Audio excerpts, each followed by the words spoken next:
being a pastor, Yes. and then coming into recovery as a pastor, were there any challenges coming into a spiritual program when you already had kind of a defined spiritual life and spiritual ideas? I may have a weird answer for that. Okay. I think most people would think that somebody from a pastoral background would come in and want to preach, right? I felt like it wasn't my place to do that at all, and I may have been a little, I may have overcompensated on the other way, if that makes sense. To where you were real careful not to try and really careful to try to not sound churchy, because, and this is just my own thing, that drives me crazy anyway, even in the church. I've been doing this for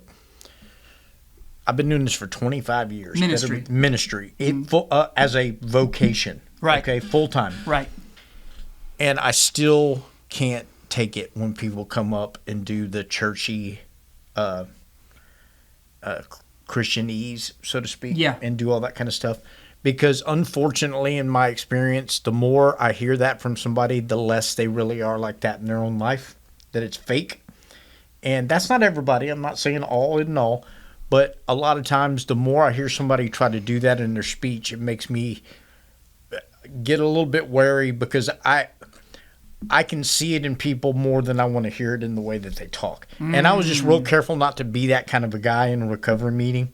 I wanted to sit and, trust me, I have opinions in my head about different things, but I was pleasantly surprised at how the 12 steps aligned biblically in what they did. They use some different language to be non-offensive, and I get that. I'm not sitting there having I don't have some huge Christian moral issue with them saying higher power. I totally get that, and I'm not that. For me, I know what my higher power is, but I'm not going to sit there when somebody's struggling with addiction and tell them your higher power can't be that cactus over there. It's got to be. It's got to be Jesus. You know what I mean? Because, boy, can you imagine the weight I would have on me if I turned somebody off and they didn't want to come back to a meeting because I was being that jerkwad that was doing it? I can't do that. I don't want that on my conscience.